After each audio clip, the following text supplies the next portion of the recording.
una cavidad llena de líquido, que es el blastocele. Bien, a partir de esa misma cavidad se va a formar el saco vitelino. ¿Cómo? Una vez usted ha diferenciado este disco bilaminar, las células del hipoblasto van a proliferar rodeando por completo el blastocele. Bien, rodeando por completo esta cavidad. Y como resultado usted obtiene esto. Disco bilaminar, hipoblasto proliferando, creando esta membrana que termina rodeando el blastocele, y el blastocele deja de llamarse así y pasa a llamarse saco vitelino primitivo. Bien, esto es muy importante y muy interesante, porque miren que el saco vitelino proviene de una estructura del propio embrión, ¿okay? Que es el hipoblasto. Entonces, ahí le puedo hacer algunas particularidades o anotaciones que te dice el ACMA eventualmente cuando leas este tema. Y es el origen de las células que van a dar como resultado a las células productoras de gametos, ¿sí? Las células que se encargan de la producción de los gametos, que en el caso femenino van a ser las ovogonias y en el caso masculino las espermatogonias. Bien.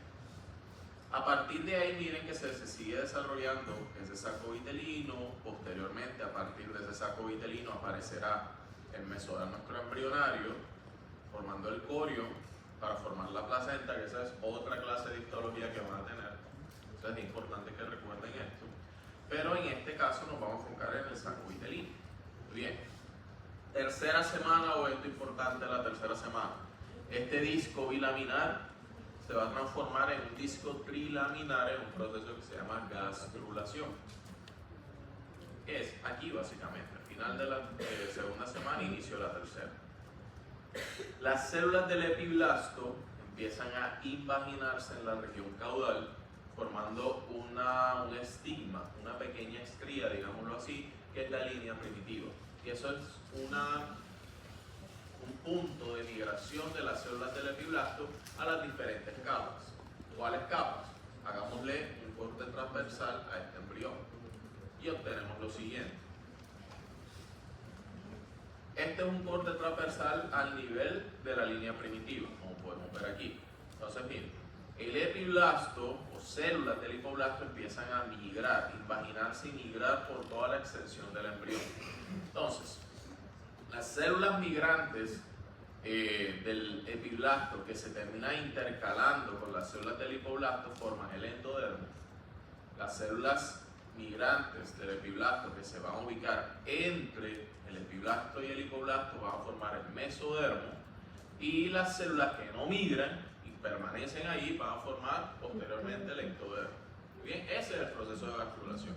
Y aquí y a partir de aquí pues ya aparecen los tejidos maduros, teniendo lo siguiente: ectodermo, todo aquello que nos conecta con el exterior, sistema nervioso, lo que es la epidermis de la piel, receptores nerviosos, etcétera, y otras estructuras más.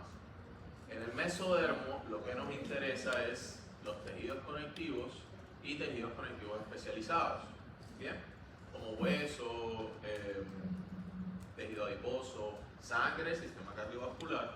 Todo el sistema cardiovascular de hecho se forma en el mesodermo, y además hay una pequeña porción de este mesodermo que va a formar las estructuras urogenitales, es decir, relacionadas con el riñón y relacionadas con el sistema genital. Entonces, el mesodermo que nos interesa es el mesodermo intermedio. Vamos a recordar esas divisiones del mesodermo. Para eso vamos a utilizar este corte transversal del embrión un poco más desarrollado. En cada mitad del embrión, el mesodermo forma tres porciones. Una porción que se ensancha y queda adyacente al tubo neural, que es el mesodermo paraxial, que va a formar las somitas. Recuerden que las somitas van a terminar por formar lo que es músculos y hueso.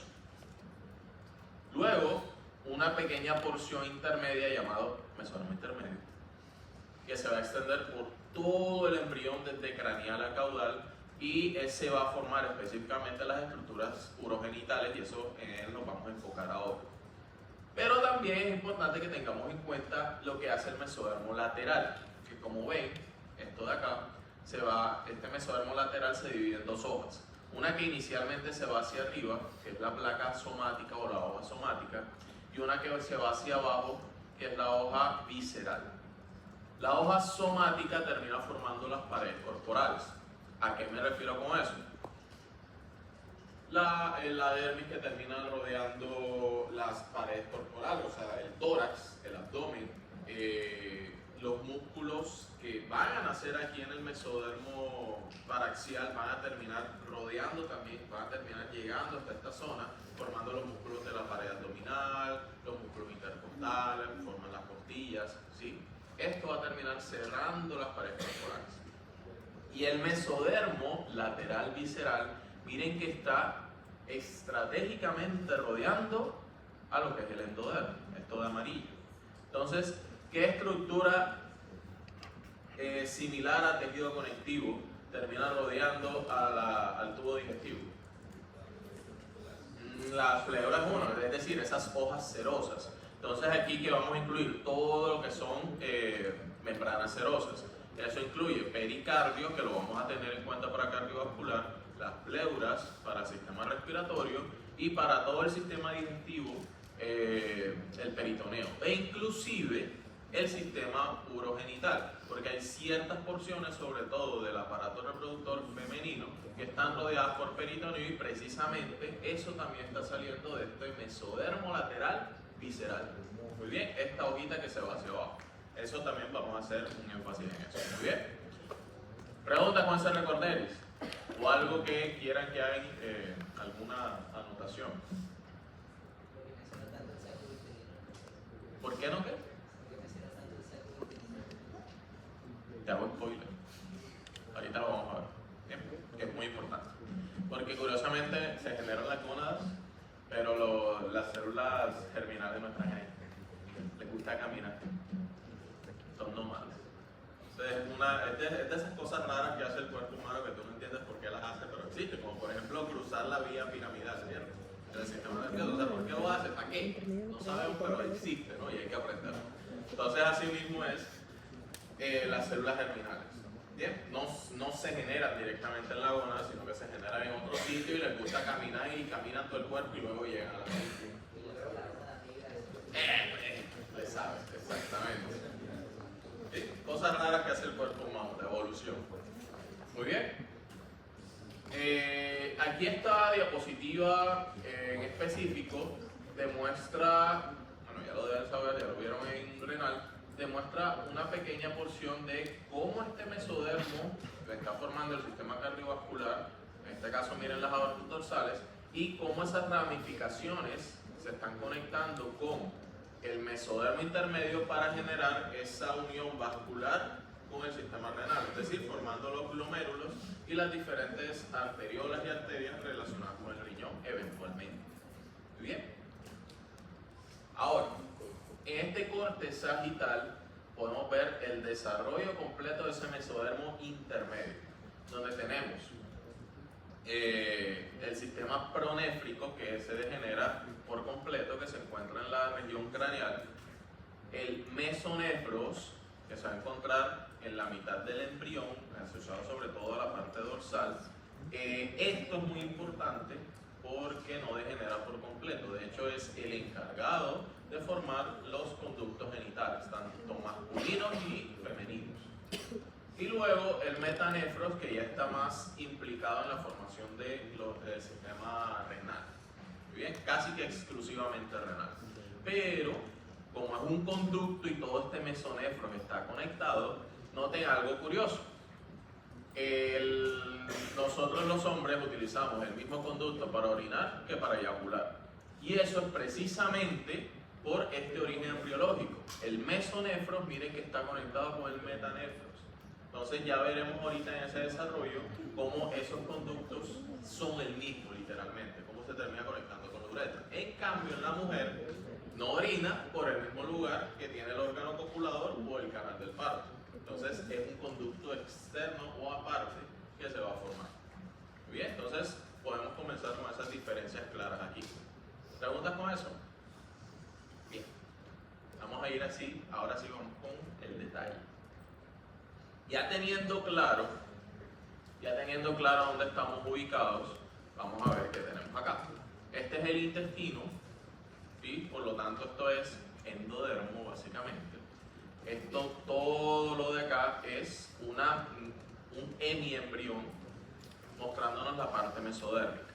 Entonces miren que esto es apenas el mesodermo intermedio y miren las estructuras que se están formando aquí.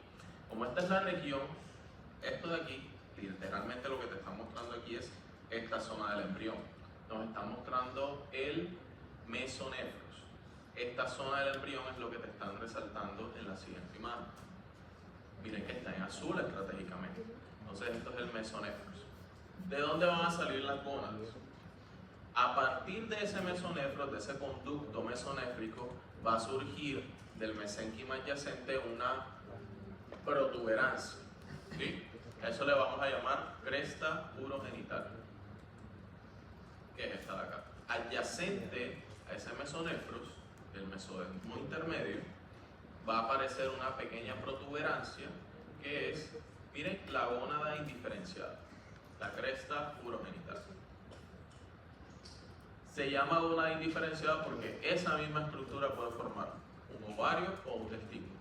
Todavía en este momento del embrión, es decir, final de la tercera semana, inicio de la cuarta, no sabemos, o bueno, ya el embrión lo sabe, ya es XY o XX, pero todavía no hay indicios de qué estructuras se van a desarrollar, si las masculinas o las femeninas, ¿sí?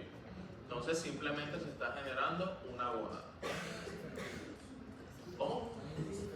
Exactamente. Aquí masculino y femenino todavía sigue siendo exactamente igual. De hecho, ambos embriones generan ambos conductos. Bien, otra estructura que se va a generar adyacente a ese mesonefros siempre son los conductos paramesonéfricos, que es este salmoncito que vemos aquí. Miren, esto en azul es el mesonefros y adyacente a él se está generando el conducto paramesonéfrico. Surge también de ese mesonefro. Bien, da origen al conducto paramesonéfrico. Entonces, como resultado, al final de la tercera semana, inicio de la cuarta, ¿qué estructura vamos a obtener en esta sección del embrión? Vamos a tener una gónada indiferenciada producto de esa cresta urogenital. Vamos a tener el conducto mesonéfrico y adyacente a ese conducto mesonéfrico vamos a tener un conducto paramesonéfrico. Tanto la cresta como este otro conducto paramesonéfricos surgen del mesonefro, ¿sí? Como unas evaginaciones, unas estructuras externas. Bien, ¿qué es interesante aquí? Vamos a verlo. Aquí se ve. Miren que este conducto paramesonéfricos no se está uniendo con el resto de las estructuras del mesodermo intermedio. Por lo tanto, esto te está indicando que se va a diferenciar, si prolifera, en algo femenino. Noten algo. Las tubas uterinas no están conectadas directamente ni siquiera con las gónadas. Mira, están muy separadas. Este es el conducto paramesonéfrico y miren la gónada por acá donde está. Están bien separadas. Entonces, si usted nota en los genitales internos de una mujer, los ovarios en realidad no están directamente en contacto o conectados con las trompas uterinas. ¿Sí? Hay un pequeño ligamento que hace que la fibria de la trompa uterina medio toque el ovario, pero en realidad ellos no están fusionados, no están unidos.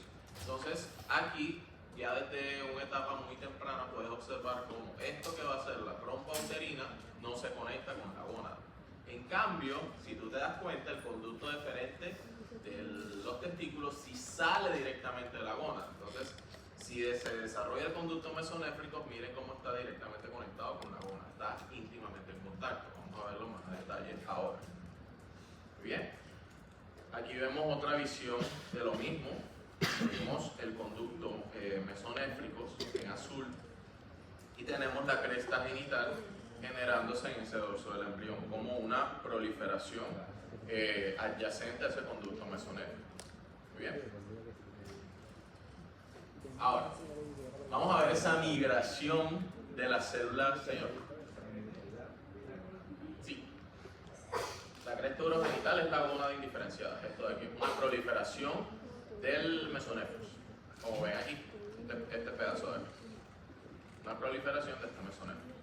Ahora, esa gónada, como ya les dije previamente, todavía no tiene las células que va a dar origen a los gametos. Esas células provienen de otro lugar. Y aquí es donde estamos viendo ese recorrido. Le va a decir Lachman que desde la segunda semana, es decir, desde la formación del disco bilaminar, el epiblasto ha dado origen a las células que se van a encargar de la producción de los gametos. Por allá desde la segunda semana. El tema es que van a migrar desde el epiblasto ubicándose en el saco vitelino. Bien, van a ubicarse ahí en el saco vitelino. Eso es desde la segunda semana. Ya luego, cuando se genera la gastrulación y aparecen las gónadas, lo que van a hacer esas células germinales primordiales es migrar desde el saco vitelino, van a irse por el mesenterio dorsal. ¿Y qué es el mesenterio dorsal? Es precisamente esa hoja de mesodermo visceral lateral. ¿Sí? ¿Recuerdan la hoja lateral del mesodermo? Hay una que se va rodeando a los intestinos y otra que se va hacia arriba, hacia las paredes corporales. Entonces, ¿hacia dónde se va? Bueno, vamos a ver la imagen. Esta. Vamos aquí, a esta hojita. Este mesodermo lateral que va a rodear al intestino primitivo va a terminar formando esas membranas serosas. Entonces lo que va a hacer esas células germinales es salir del saco vitelino y migrar por ese mesodermo lateral visceral, que es básicamente el mesenterio. ¿Sí? Vemos acá. Y eso es lo que estamos viendo aquí. Esto en amarillo, miren, es el intestino. Y hay una pequeña porción en naranja, donde estoy pasando el puntero, que es el mesenterio dorsal, que es un derivado del mesodermo lateral visceral. Muy bien. Entonces las células van a pasar del saco vitelino, van a ingresar por aquí, que el saco vitelino, ingresan por el mesenterio, van por el recorrido del puntero, salen del mesenterio y se van a ubicar en la gónada. Ese es el recorrido que van a hacer. Ya una vez las células germinales primordiales se encuentran en la gónada, ahora sí va a iniciar ese proceso de diferenciación de la misma, porque de hecho son inductoras de este proceso. ¿Ok? ¿Vamos bien? Sí. Las células se han ubicado en la gónada. Ahora, si ese embrión está destinado a ser femenino, se debe formar un ovario. Y si está destinado a ser masculino, se debe formar un testículo. Morfológicamente, la gametogénesis se está dando en lugares distintos de la gónada. Si usted se pone a pensar, ¿dónde va a buscar los túbulos seminíferos en un testículo? ¿En el centro del testículo o la periferia del testículo? En el centro. ¿En el centro? Sí, no te acuerdo. En el centro. Si quieran ahorita podemos histology guide y lo vemos. En el centro. En cambio, si tú quisieras buscar en un ovario los folículos primordiales, ¿dónde los buscas? ¿En el centro o la periferia? Los buscas a la periferia. ¿Sí? Entonces, eso o esa organización de la gónada va a depender de estas señalizaciones que tenemos aquí. Y básicamente, ¿qué es lo que permite eso? El cromosoma Y. Por medio de algo que se llama el gen determinante testicular, que se encuentra en el brazo corto del cromosoma Y. Bien, ese señor va a inducir a que se genere eventualmente la testosterona, y esa testosterona es la que va a permitir que se permita, se permita el desarrollo de conductos mesonéfricos y la degeneración de los conductos paramesonéfricos. En cambio, si hay ausencia de ese gen SRY, no va a haber testosterona, va a degenerar el conducto mesonéfricos y va a proliferar el paramesonéfricos. Entonces, eso es básicamente lo que te muestro aquí. Al inicio tenemos una gónada indiferenciada. Sin embargo, cuando tenemos influencia del gen SRY del cromosoma Y, se va a formar un testículo. Se desarrollan los cordones, miren, medulares, la médula, el centro del testículo. ¿Sí? No hay cordones corticales, no hay producción de gametos en la periferia del testículo. Y en contraposición se forma una túnica albuginea gruesa. En cambio, si no hay cromosoma Y, se va a diferenciar un ovario, degenera el centro de la gónada y prolifera la parte periférica, la corteza de la gónada. Y como hay más proliferación de células en la corteza, no se forma una túnica albuginea gruesa, que es la capa de tejido conectivo que recubre la gónada. Y eso es lo que ocurre molecularmente aquí. O sea, este mapa conceptual se traduce en esta comunicación de genes. ¿Bien? Si es XY y ese Y es funcional, pues esa es otra cosa, porque el Y pudiera no ser funcional. Si el Y es funcional, se va a producir esta proteína, derivado del gen con el mismo nombre. Ese SRY va a inducir la expresión de SOX9. La inducción de SOX9, una de las cosas más importantes es la inhibición de WNT4. Si se inhibe WNT4, básicamente inhibes toda la cascada de formación de los ovarios. Y sigues con el gen determinante testicular 1 para terminar formando los testículos. ¿Bien? Si no tienes el gen SRY, no vas a tener el inhibidor de WNT4 y continúas con la cascada femenina formando los ovarios. Como resultado, ¿qué vas a tener? Si hay SRY, prolifera el centro del testículo, degenera la periferia, y si no hay SRY, degenera el centro y prolifera la periferia. Ahorita lo vamos a ver morfológicamente. Bien. No. Sí, esa es una muy buena pregunta. Si la fecundación o el resultado de la fecundación es un XY, pero ese Y no tiene un gen SRY funcional, básicamente no tienes esto. Entonces, ¿qué le va a pasar? ¿Qué le va a pasar a esa gónada? Esta vía. Entonces, como resultado vas a tener una mujer que por algún motivo le cuesta quedar embarazada y cuando lo hace estudio genético, oh sorpresa, es XY. Pero es una mujer. Morfológicamente, fenotípicamente es una mujer. Básicamente lo que ocurrió es que esta cascada no fue funcional y se formaron. O sea, si esto no es funcional, no hay testosterona, no se desarrolla el conducto mesonéfrico, no hay conductos masculinos, no hay gónadas masculinas.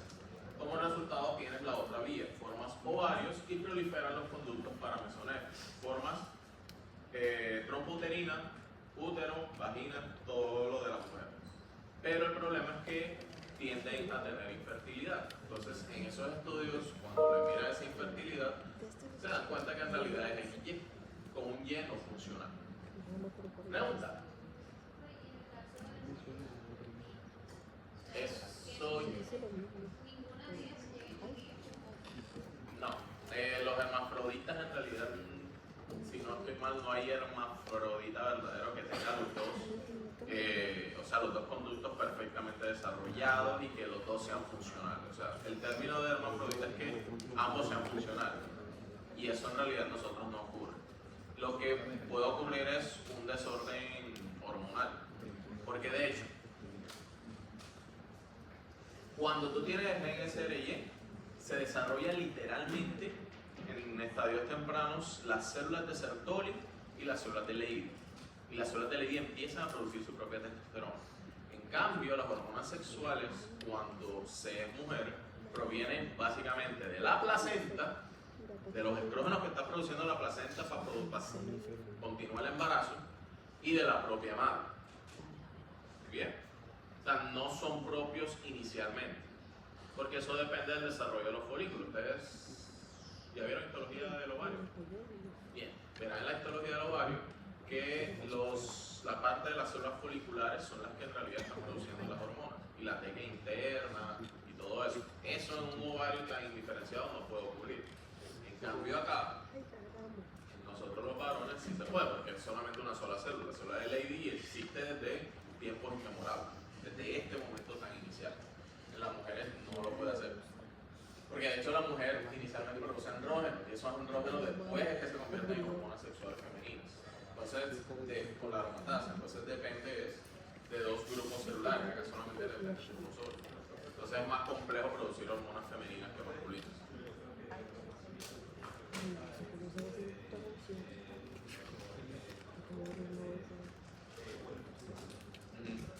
La antimülleriana.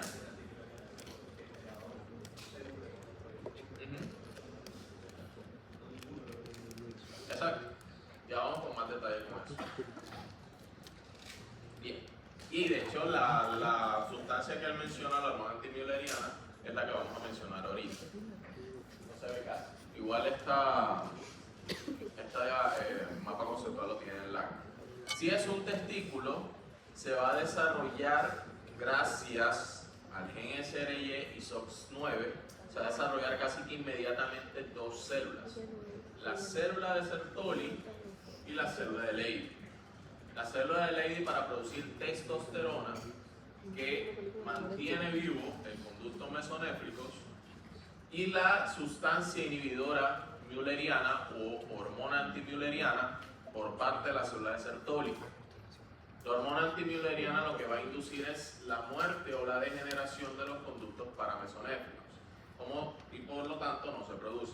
Entonces, tú pudieras tener, asociado a la pregunta que ella dice, tú pudieras tener el gen SOX-SRY, pero hay un error aquí, ya sea en cuanto al receptor o esta señalización no es tan fuerte, de SRY más SOX9. Entonces no se estimula adecuadamente esta hormona inhibidora antimülleriana. Entonces, definitivamente, gracias a la testosterona permanece el conducto mesonéfricos, que son los masculinos. Pero como no tiene la antimülleriana tan funcional, no degenera completamente los femeninos. Entonces, de ese modo terminas desarrollando, entre comillas, los dos, teniendo un pseudohermafroditismo, pero en realidad es un varón. ¿Ok? Sí.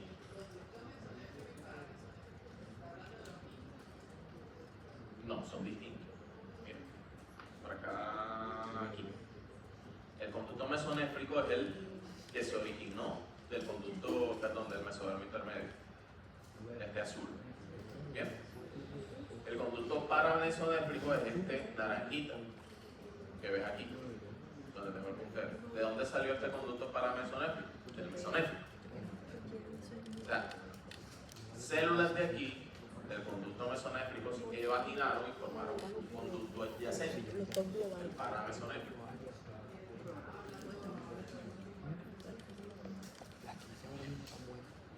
Es un juego de palabras. Estamos en cuarta semana. Las células, estas progenitoras, las primordiales, llegan a partir de la sexta, séptima semana. Bien. O sea, tenemos gonada indiferenciada aproximadamente cuarta, quinta semana. Cuando llegan las células primordiales desde por allá del saco vitelino, ya estamos en la sexta, séptima semana. Asociado a la pregunta que ella estaba diciendo, lo que estamos hablando aquí es, si se desarrolla un testículo, si hay gen SRY, ese gen SRY y SOX9 estimula la diferenciación de las células a células de Leydig y células de Sertoli, del mesénquimo. Entonces, la célula de Leydig va a producir su testosterona. Entonces esa testosterona va a mantener vivo, va a estimular el desarrollo del conducto mesonéfrico, el azulito que te mostré ahorita. Ahora, si la célula de Sertoli no produce adecuadamente la hormona inhibidora mülleriana, no degeneran completamente los paramesonéfricos. Entonces permanecen los dos. De una manera rudimentaria, pero permanecen los dos. ¿Ahora sí o no? Puedo repetirlo de otra forma. ¿Segura? Los paramesonéfricos son femeninos, los mesonéfricos son masculinos. No le quiero poner el nombre del creador porque entonces le agregaremos otro nombre distinto y eso no te está hablando de ubicación, sería más o menos memoria. Pero el mesonéfrico le llaman de Wolf y el paramesonéfrico es el de Müller. No sé si es más enredado o menos enredado. A mí mí me gusta decírselo como mesonéfrico, porque es el original, y el paramesonéfrico para de adyacente a, que son los femeninos. Entonces me parece como, le puede sacar más lógica así. ¿Quieres preguntar? Señor. No te entendí. Desertolio.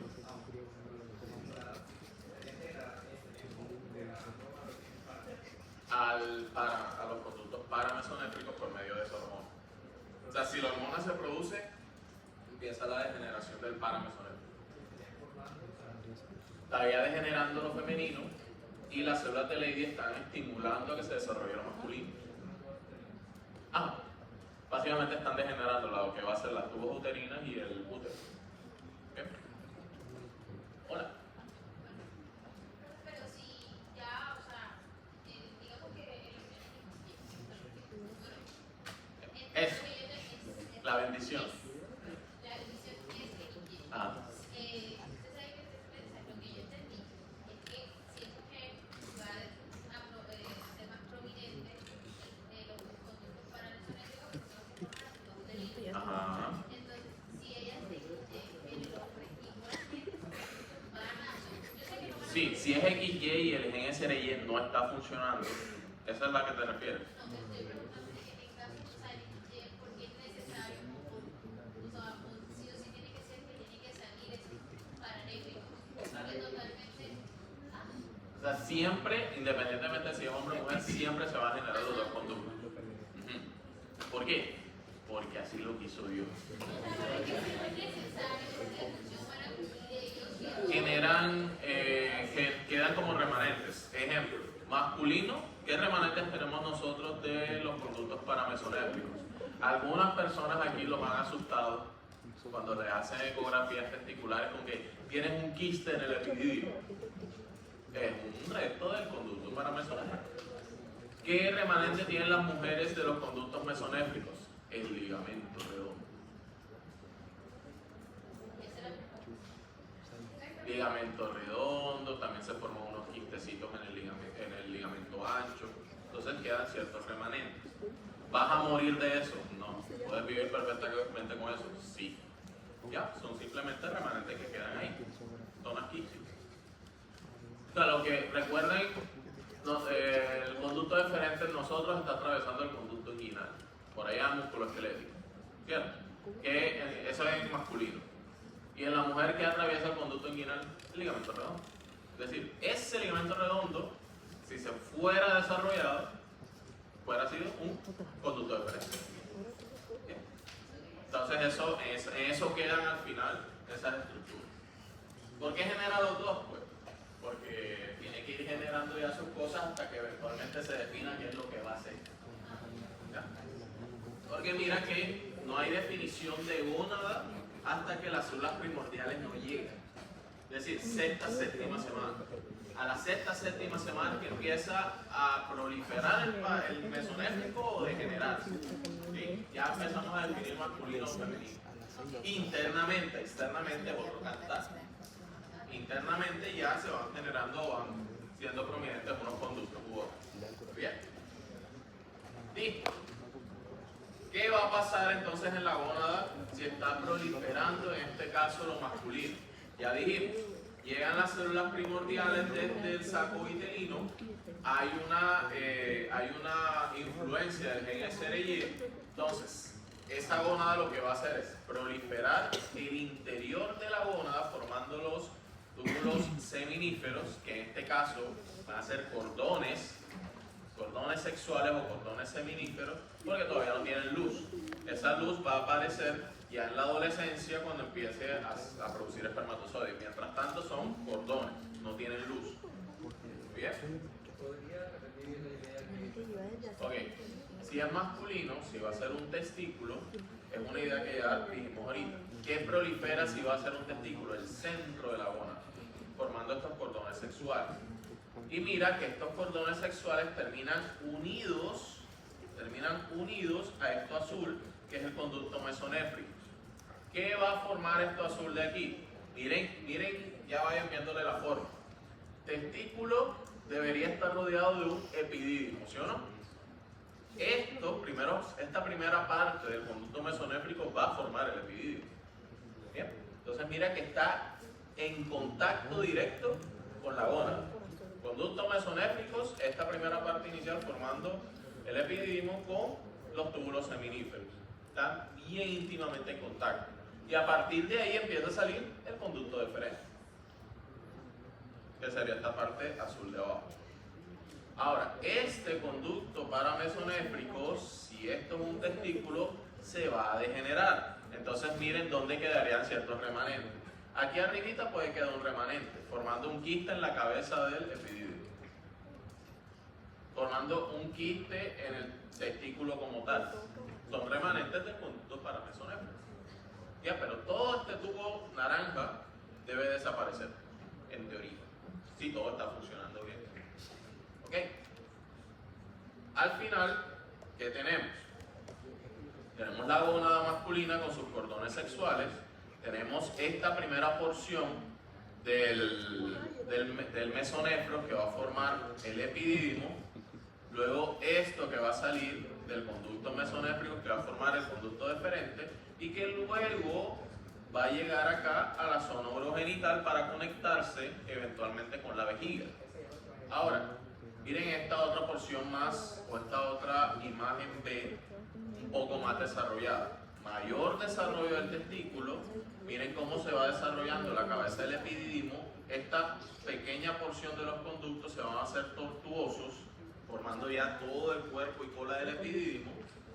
Va saliendo el conducto deferente y al final, casi a la unión con la vejiga que estaría en esta zona, se van a formar dos divertículos. El primer divertículo que va a formar eventualmente la vesícula seminal y otro pequeño divertículo que va a formar la próstata. Entonces miren el cambio de color. La vesícula seminal va a provenir directamente del conducto mesonéfrico, pero la próstata va a provenir más del sistema, digamos, urinario. Miren que tienen está de otro color. Bien. Uniéndose íntimamente con la vejiga y la uretra. De hecho, por eso es que la uretra atraviesa por completo la próstata. Bien, porque se origina a partir de ahí, de ese cerdo. Entonces miren, ya va tomando forma el aparato de los genitales internos masculinos. Vámonos, ¿qué pasa con el femenino? ¿Qué dijimos? Si hay proliferación de lo femenino o hay ausencia del gen SRY, el WNT4 lo que va a hacer es que degenera el centro, míralo, ya no hay cordones sexuales en el centro de la gónada, sino que prolifera lo periférico. Entonces aquí las células primordiales se van a rodear de células del mesénquima adyacente, formando las células foliculares y formando los folículos primordiales. En esa primera parte inicial van a ser ovogonias, pero por allá a la semana 35 de gestación, todas esas ovogonias se diferencian en ovocitos. Ya en el nacimiento la mujer solamente va a tener ovocitos rodeados de esas células foliculares iniciales. Señor.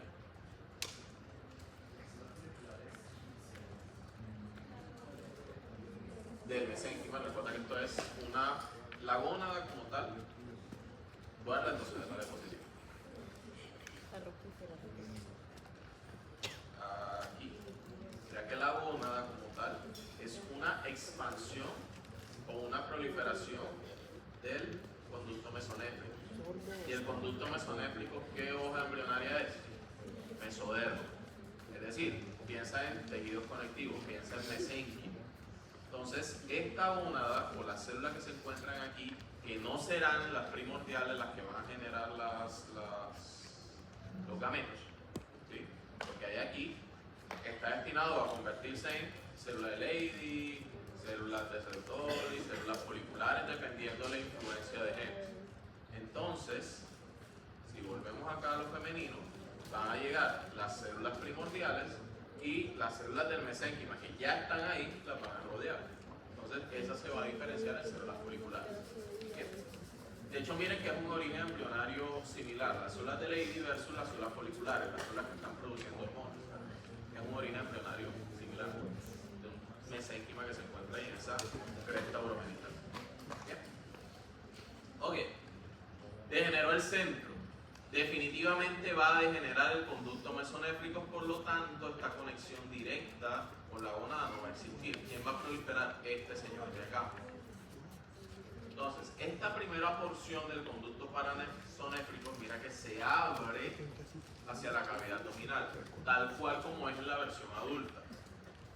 Las trompas uterinas se abren hacia la cavidad abdominal. De hecho, eso verán por allá en muchos años en patología del reproductor, que un factor de riesgo para que una mujer tenga peritonitis en la pelvis es que tenga muchas infecciones vaginales, muchas infecciones de transmisión sexual. Entonces esas bacterias ascienden por este tubo, llegan a la cavidad abdominal. Está abierto. Esa es la primera cosa. Y la segunda, nota que este conducto como tal no está íntimamente en contacto con la gónada. ¿Señor? También, exacto. Está relacionado también con esa infección. Embarazo ectópico. Bien. Los embarazos ectópicos. Entonces, esta primera porción va a formar la trompa uterina. Vamos a adelantar un poquito más en el tiempo cómo va a quedar. Todo esto va a degenerar. Todo esto va a degenerar. Entonces, este conducto mesonéfrico en esta zona de aquí va a terminar, miren, formando lo que es el ligamento redondo. Este es el remanente de ese conducto mesonéfrico. Míralo acá, formando el ligamento redondo.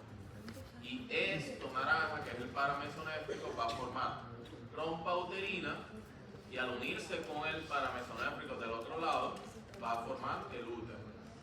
Mírenlo aquí, el pequeño remanente, el pequeño útero inicial, y cuando proliferan se forma una cavidad aún más grande.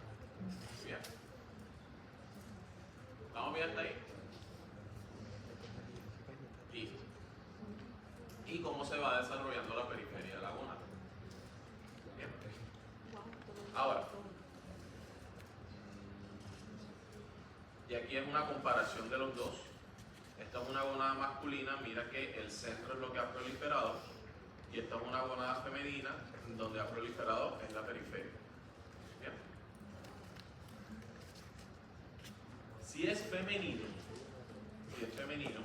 esta imagen lo que te está mostrando es cómo los dos conductos paramesonéfricos y el mesodermo adyacente empiezan a acercarse hacia la línea media, para al final tener la ubicación final de cada una de las estructuras. El conducto mesonéfrico que está en azul debe desaparecer y va a proliferar los conductos paramesonéfricos. Miren, se han fusionado en el centro. Y en ese punto va a formar el útero. El útero se encuentra en el centro. Los ovarios se van a ubicar en esta zona, en este espacio, asociado al mesodermo que se encuentra adyacente. Eso te explica por qué en anatomía tú vas a ver después de que los ovarios se encuentran rodeados de una capa de peritoneo que es el ligamento ancho. Y ese ligamento ancho va a también cubrir parte del útero. Míralo, ahí lo estás viendo. Cómo se va ubicando ya en su versión final. Bien. Y así se va desarrollando el útero. Note algo interesante. La vagina, ¿qué es esto de aquí? La vagina, ¿qué es esto de aquí? Tiene un origen mixto. La parte superior de la vagina, lo que va a formar los fornix de la vagina, es derivado de los conductos paramesonéfricos. Y la parte más superficial de la vagina va a estar formado por los senos urogenitales, que se encuentran ya más asociados al sistema urinario. Bien, miren ese origen mixto. Al inicio, esto es sólido, no es hueco. Posteriormente, por medio de apoptosis, va a aparecer la cavidad como tal. Y noten que la parte final no no se degenera por completo. Ya casi al final del embarazo eso debe perforarse para permitir eventualmente en la adolescencia que la mujer pueda tener salida de la menstruación. Aquí lo vemos en una imagen corte sagital. Vemos la formación del sistema urinario, la vejiga urinaria. Se va a formar un tubérculo paramesonéfrico adyacente al conducto paramesonéfricos que va a ensancharse. Y eso va a permitir un origen mixto de la vagina. La parte más interna de la vagina, que van a ser los fornix, va a estar formado por el conducto paramesonéfricos, y la parte más distal de la vagina va a estar formado por la parte del sistema urinario, para al final separarse, como vemos acá.